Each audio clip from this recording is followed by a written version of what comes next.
How's everyone this evening? The weather outside is really nice, huh? I'd like to introduce myself. My name is Monique Balmer. I'm originally from the Mistawasses First Nation, which is in northern Saskatchewan, way up by Prince Albert, even a little bit further away than that.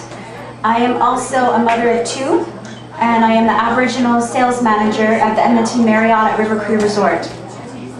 So I'd like to start off this evening, being International Women's Day, to send my love out to my mother, who was the first single mother in Alberta to adopt two daughters, my sister and myself. Love you.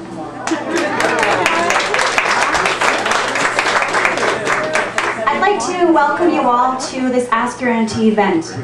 Ask Your Auntie started about, how many years ago? Like 5? The first one about 5 years ago. And the whole concept of Ask Your Auntie is, we have 4 aunties that are on the panel, each of them from different backgrounds. They have different stages of their life, and they are full of wisdom. Right? And the whole concept of it is, in front of you, you'll see pieces of paper. You can ask any question you'd like to these aunties. I mean, tonight our topic is on relationships, but any questions is not too big or too great to be asked.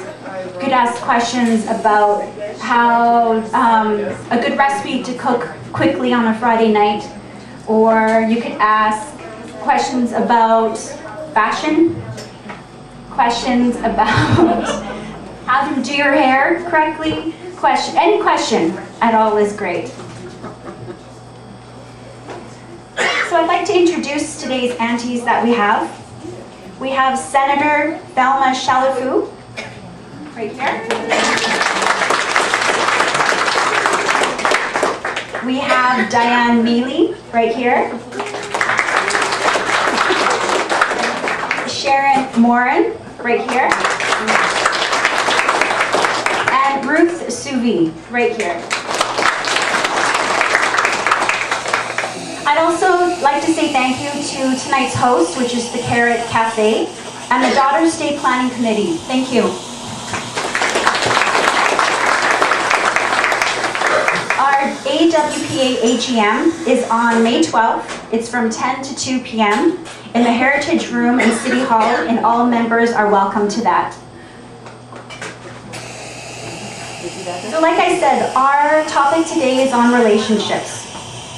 We have relationships with our family, loved ones, co-workers, neighbors, and even our beloved pets. Relationships can be easy, difficult, and often they make you want to pull your hair out. But we cannot live a full, productive life without relationships. They are the glue that keeps us together. But how do we keep that glue keep on sticking? And how do we keep that spark in our relationships? Or maybe quite the opposite. What if you are in a negative relationship, and how do you leave that relationship still walking and standing tall? So we'll start our evening off with some questions. Like I said, on your table in front of you have some paper and a pen. So any question is not too great or too small to be asked. So the first question that we have, any auntie, how was it growing up?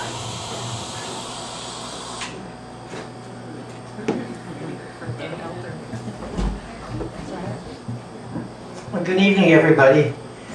You talked about the old days, the 60s. Well, I was born in Calgary in 1929, when Calgary and when women were not human beings.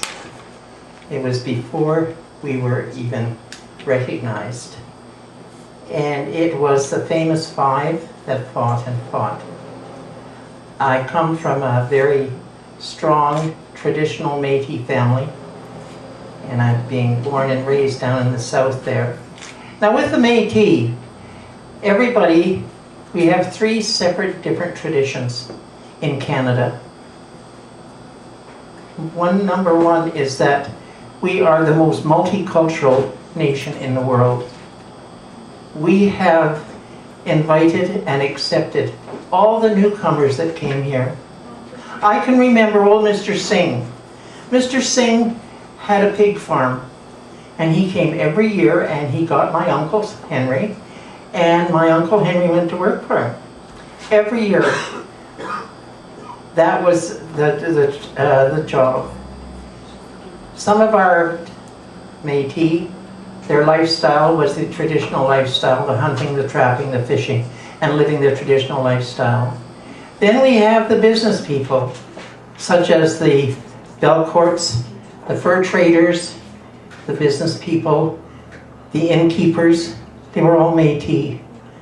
But you know, as the newcomers came to this country, they were accepted, and if it wasn't for the Métis and for the Cree, a lot of your ancestors would have died, because it was our people that taught the newcomers how to live in this harsh, harsh land. So we have to thank each and every one of us and our ancestors for bringing us all together here on such a night. I'm so proud. Every year I attend the Women's Day. It's long overdue. Even yesterday, I'm an elder at NATE, and I found there yesterday that, and I'm teaching 2 online courses there on cross-cultural training, and I'm finding that men are still very prominent. They don't realize the power of the women. They don't realize the power of the family. You talk about the glue keeping people together. It's us that are the glue. It's the mothers, the grandmothers, the aunties, the nieces, the daughters.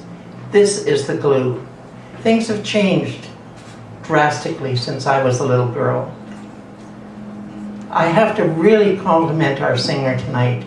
She brought back memories, so many memories of what it was like in the early days. Not in the 60s, but in the 30s and in the 20s and in the Depression years. I'm a child of the Depression, and the resourcefulness that we had.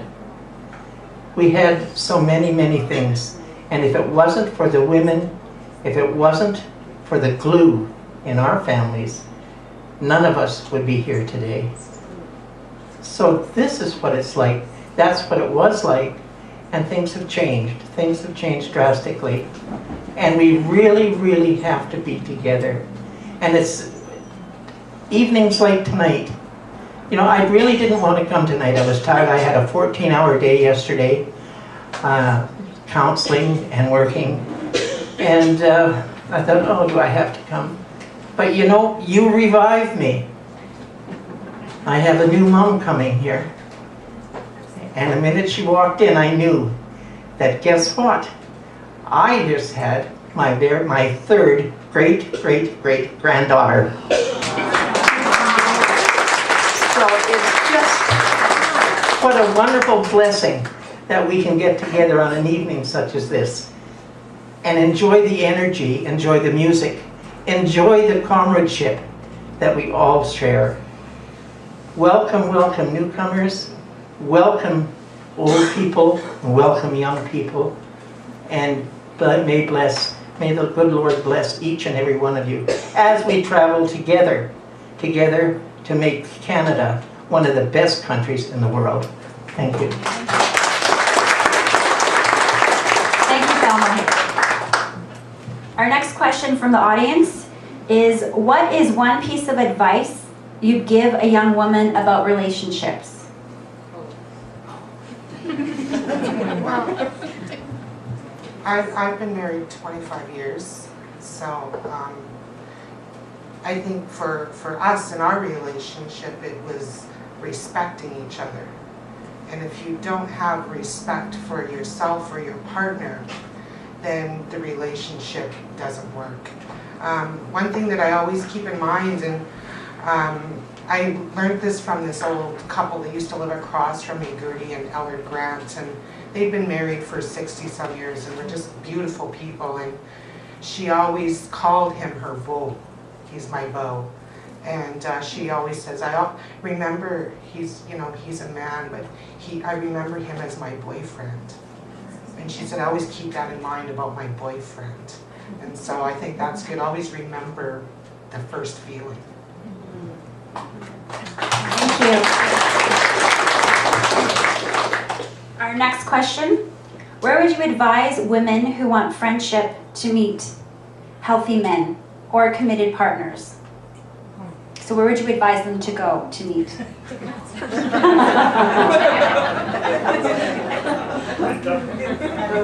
I guess I'd kind of turn this around because I have a brother who isn't married, and he's wondering where to go to find healthy men. And I always say, I mean, no, he's not that way, but healthy women. And I always say, and I don't know if this is corny, but take a cooking class or an art class or something like that, because people that are going to do that are probably like creative. They're thinking outside of the box. They're not at the bar, which is what we think of. Maybe sometimes, first of all, when we think about going out and meeting somebody. So that's what I would say, like take, like there's filmmaking classes. Dream Speakers on Tour has an awesome filmmaking course for young people. So I would look around at people who are stretching their mind. So if you can find a man who is willing to go out, like to cook or to stretch his mind and learn something else, he is going to be a good man, girls. Anybody? Our next question, how do we gently discuss the topic of having babies out of wedlock? So maybe it could be with a partner, or maybe with your parents or your children. Gently? Gently? Yeah?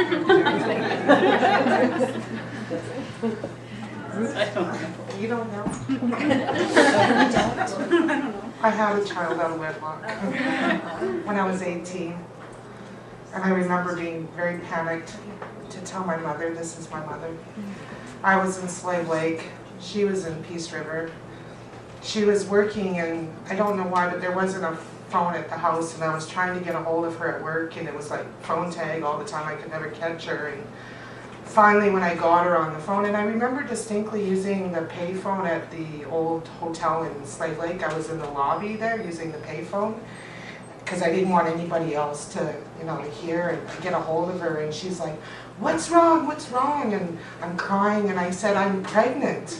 And she says, that's it? She said, I thought you had cancer or something like that. There's no gentle way. There's no gentle way.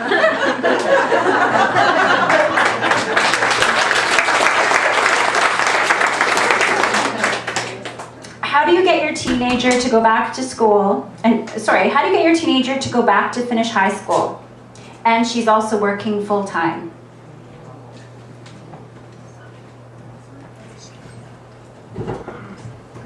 Well, I do know that there's a lot of programs in Edmonton now that accommodate young people going back to school, even after they have babies, like Cara, and you have the Inner City High, and there's all kinds of programs that encourage young people to go back to finish high school, and to go beyond that and to get their education.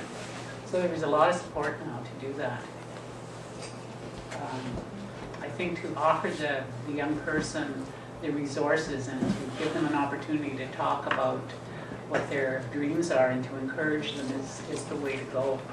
It's never too late to go back to school. I don't care how young you are or how old you are. But there are things out there, programs to help you do that. Can I just add to that? Yeah. And if that doesn't work, and I don't know if this does, but I had an interest a few years back in hypnosis, and my teacher said to at 3 o'clock in the morning is when our minds are really open to suggestion. It's like the magic hour. So you get up and you creep into your child's room and you say, "You want to go back to school? You want to go back to school?" A few weeks later, they all of a sudden say, "Mom, I've been thinking about going back to school," and you just smile and say, "That's great, daughter."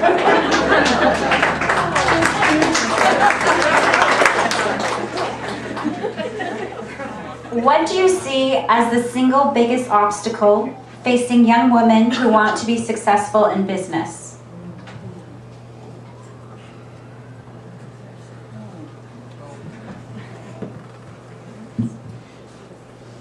The latent discrimination. That's what I found. I found that when I was in the Senate of Canada, and it wasn't because just of my nationality. That was part of it. But a lot of it has to do with we're never good enough. This is why organizations such as this and people working together to make sure that we stand tall and we have our identity. We need our own identity. And that is what makes us successful. And that would be the biggest obstacle. But as long as we're together and we get together, then we'll be all right. And I believe the AWP also has a mentorship program for young women, well, anyone actually, who needs a mentor to help them through their tough times. Of course. I'm in that. I'm actually mentoring a young girl, and it has been the most amazing thing, because I think maybe we sell ourselves short sometimes that we might have something to offer. And when we get together and like I'm looking for a mentor, because to hang around with somebody successful is just you don't have to reinvent the wheel. You're gaining from their energy and their knowledge. And my son is also being mentored. He's had some problems with drugs and alcohol. So he's being mentored by a 35-year-old young man who went through the same thing and is now back in NAIT studying forest technology. So I've actually offered to APA to be the person that will look after the registry. So we have people who are mentoring and people who want to be mentored, and we'll get them together. It doesn't cost anything, and I just think it's so amazing when we share like that. So I think it's an awesome program.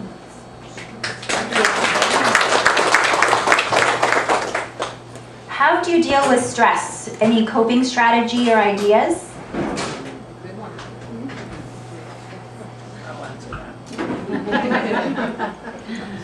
Well, I'm not only a counselor, but I'm also a holistic therapist. And I work with people that are dealing with stress all the time in my work situation and relationships. And one of the things that we fail to do is to take care of ourselves. Especially as women, we are taught to take care of other people first. So self-care is so important. Relaxation, teaching people how to relax, to just live one day at a time, to live in the moment. Most of us live in the future or in the past, and we have a very difficult time just being in the moment. So one of the things that I've learned to do and to help other people do is to teach relaxation therapies, just to take a deep breath, to be in the moment. And we can do that through music, we can do it through art, we can do it through progressive relaxation, through visualization, and to think about all of the blessings that we have. You know, to take account of what we do have rather than what we don't have. Because I think stress is related to what we're focusing too much about what we don't have and not appreciate all of the gifts that we're given each day. Just to, to wake up in the morning and to give thanks for this day. And one of the things that I learned is that by praying every morning and saying, "Thank you, Creator, for another new day," it just takes off the stress of worrying about what we don't have and appreciating what we do have. And that takes a load right off of our day. Just to start a new day. Every day is a new day.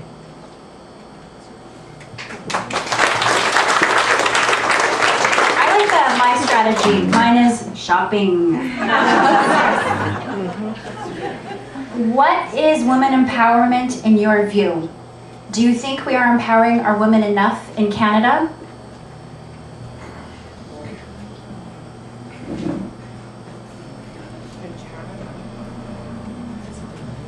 Or in the world?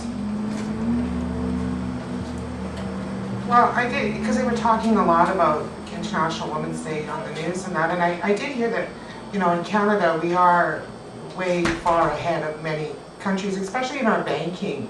And they were talking about women on boards, like boards for corporations and banks, and they did a survey of women that sit on those boards and asked them if they wanted it to be percentage, you know, like you have to have so many percentage of women being on the board and whatever. And every one of those women said no, because they wanted to be there on merit.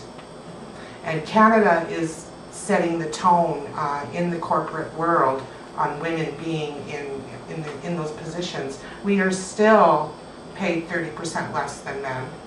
And we still, in the world, only make up 20% of all the politicians in the world. But I think being in this country, as my mom said, you know, we're afforded opportunities, and to grasp those opportunities and to take them when they're given to you is a good thing to do.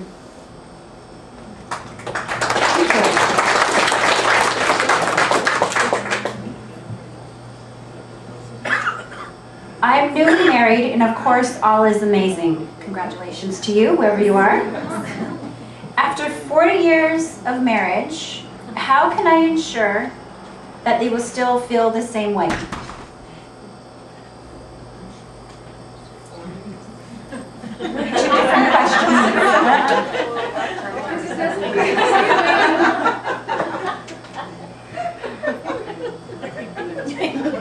different questions. I think I kind of answered that, is remembering how you felt that day you were saying those vows. That first time you went on your date, your first date. That's what I think keeps that feeling going on. And if you have the respect, and you know, it should be mutual. So he should be feeling the same way as you. Thank And you. you guys go on dates too. Yeah, we go on dates and yeah. all those kinds of things, yeah. That's why I'm single.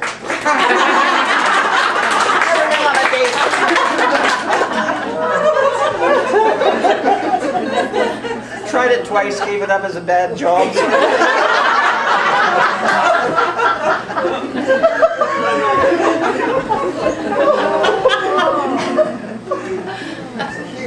What advice do you have for women who struggle with maintaining a family, career, and friends?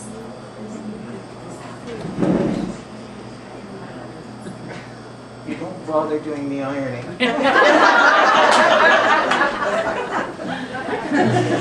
And it's still my motto today: the work will be here when I'm dead and gone. The children are really important. And I was a single parent when it wasn't popular to be a single parent. I raised 7 children. I also and worked. And I found that it was really, really important if I came home from work and the guys and the boys, especially the boys, were doing basketball or something like that, and I'd get in there. I still have pictures of that, because your children are only lent to you for a little while. They grow up and they leave. And the day that I realized that my oldest son was 62 years old, I almost fainted. But you know, but they're my best friends. You know, like Sharon and my daughter Debbie and things like that. But, you know, they're my best friends. So that is how you juggle. You forget the ironing, and you deal with the children, and you deal with the fun. That's what has to happen.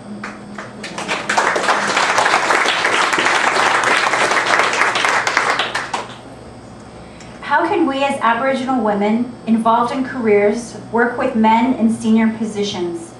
How can we ensure that these men respect us as an Aboriginal woman with much to offer? And this question is both for Aboriginal and non-Aboriginal men we might work with.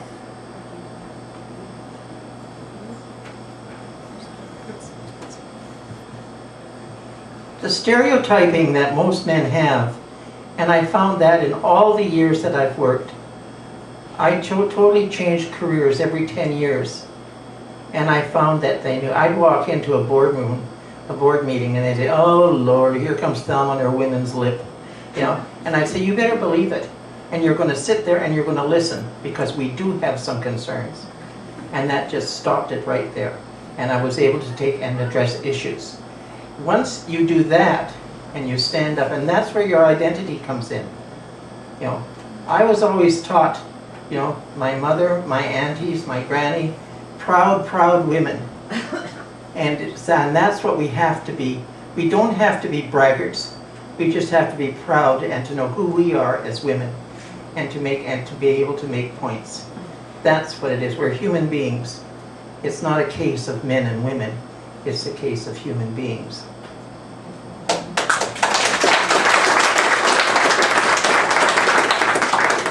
Thank you. Here's a question on relationships, about relationships.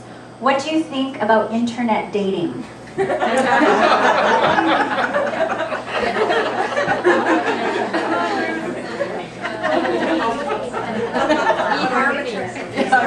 Plenty of fish. eHarmony. I haven't done it myself, but I've had girlfriends who have done a lot of internet dating, and I have to say it didn't turn out very well because there wasn't any depth in the relationship, and a lot of people can misrepresent themselves online. Isn't there a song about that? Like online, I got biceps like this and a nice car, but in reality they're a little scrawny. And they have a bus pass, yeah. So I think that, again, like we sort of talked about it in that first question, how do you meet a good person? I think there's more meaningful ways to meet somebody. And I think there's also a show on TV now too. It shows couples that have met online, and they get all of this anticipation up because, you know, they're able to talk so well. And then they kind of, I remember seeing one, and you could just tell the man's face as soon as he saw her, it just kind of fell, and then it went downhill from there. So I would just, again, talk about something maybe a little more immediate, or where you can actually meet the person right off in person and know what you're getting from the get-go. Thank you.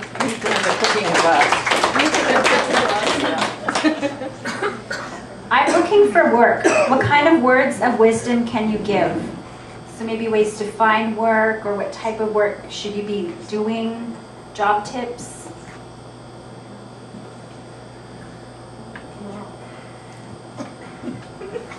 I was out of the workforce for quite a while. I stayed at home for a while and raised my kids until they were all in school. And what I did was I started volunteering. My mom had set up a place in St. Albert called the Machip Institute, and I started volunteering there, and then started volunteering at the museum in St. Albert, and have now been working there for 6.5 years. So I think that's a good thing. Also, networking is really important, and getting your name out and meeting people that you you know, aspire to, you know, mentoring. If you know somebody in the business community that is really good, and you know, you get your name out and you meet these people and you watch and you shadow and see how they do it, and you get tips from that too. So putting yourself out there, I think, is the most important. Thank you. What are your famous words of wisdom?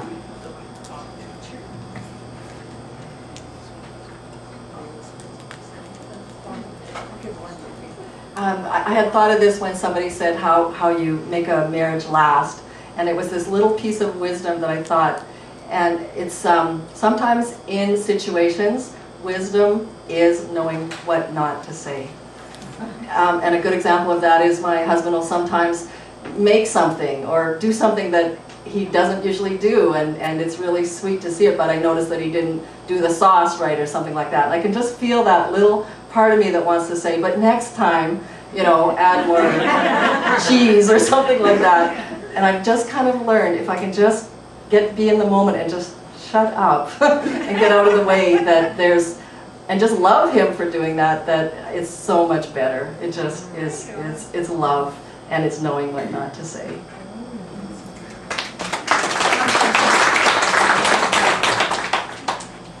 Well, one of the things that, you know, our minds are very powerful. Our thoughts are very powerful.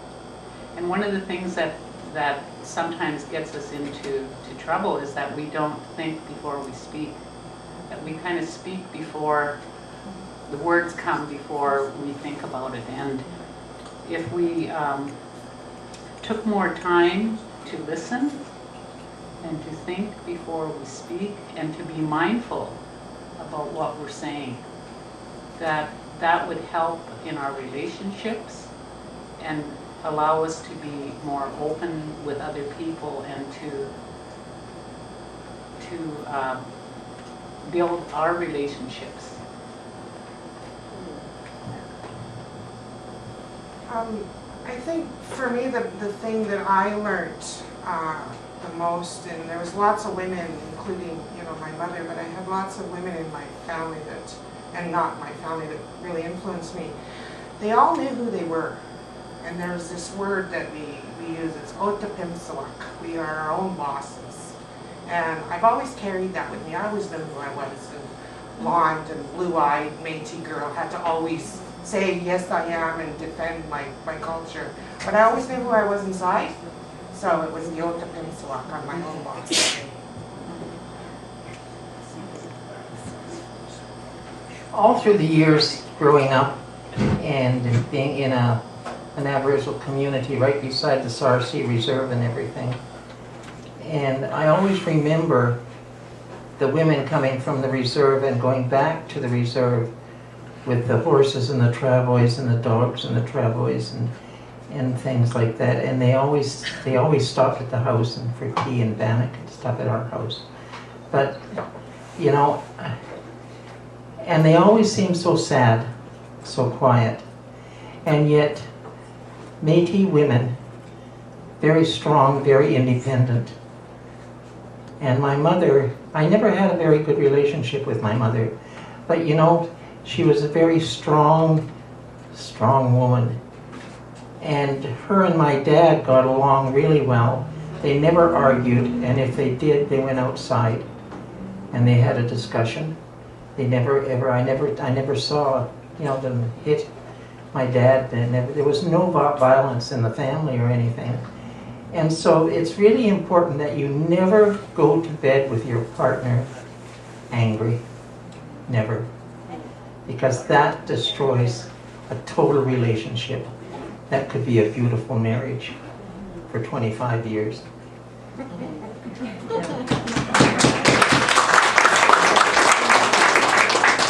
I still have lots of growing to do because my words of wisdom was going to be never eat yellow snow. Our next question, what are the steps to forgiveness?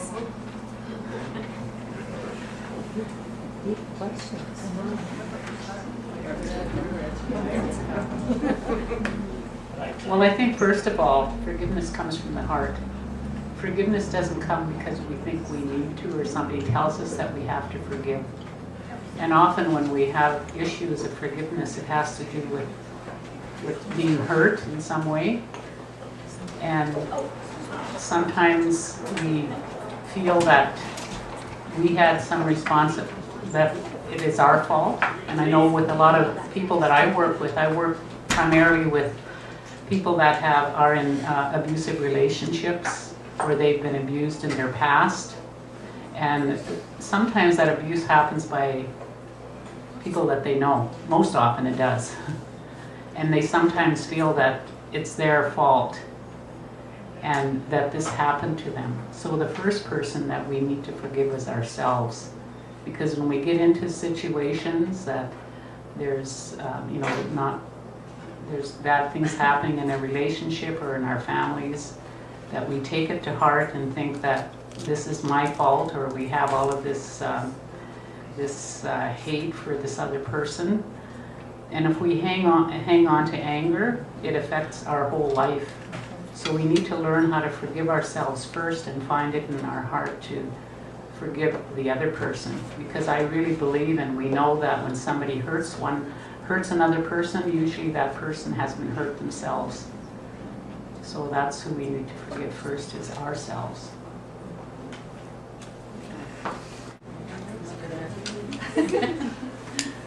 I've been married for a little while, and I think it. What's the question? Does marriage change the relationship? Like once you get married? Okay. Does it change? All right. I'll just speak from my own experience, and I've been married for a while, and we, actually as soon as my husband and I got married, we traveled around the world together. And I just about left him in Japan, honest to God, I just about took the plane on.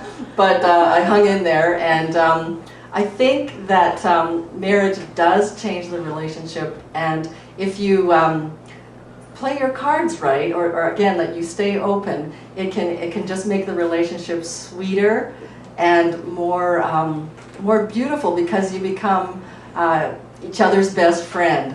And my husband can call me in the middle of the day and tell me he saw, you know, a robin or something, and we'll start to talk about that, and we can be on the phone for 2 hours, you know, talking about some crazy little thing, but we are each other's best friends. So I think the relationship maybe moves from hot and you know, very I'll say sexual, but it can mature and become even more beautiful.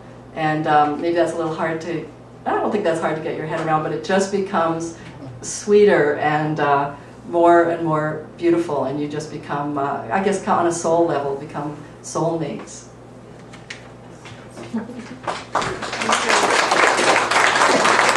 I'd like to thank you all for staying and watching our Ask Your Auntie show, and please check the AWPA website for future shows that we have. I'd like to thank Senator Thelma. Thank you. And Sharon Morin.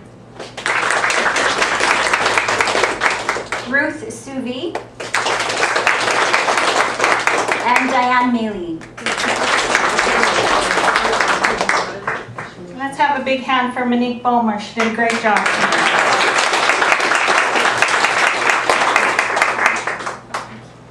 So, my name is Jory Hunter. I'm the Executive Director of the Aboriginal Women's Professional Association. And we're the host group that brought Ask Your Auntie to the Carrot tonight. So just in closing, I just wanted to tell you a little bit about us. So, the AWPA exists to support Aboriginal women on their path towards success. Using medicine wheel teachings, we achieve our goals by providing support services that focus on wellness, healthy relationships, leadership, and mentoring. We provide opportunities to gather and meet other Aboriginal women, to learn from one another, to mentor and share with women of all ages, regardless of background or experience. The Aboriginal Women's Professional Association is inclusive of all Aboriginal women. And we define the word professional as a mindset or attitude and not a destination. Our vision is to see all urban Aboriginal women trained, employed, and self-sustaining. So that's a little bit about us. Thanks.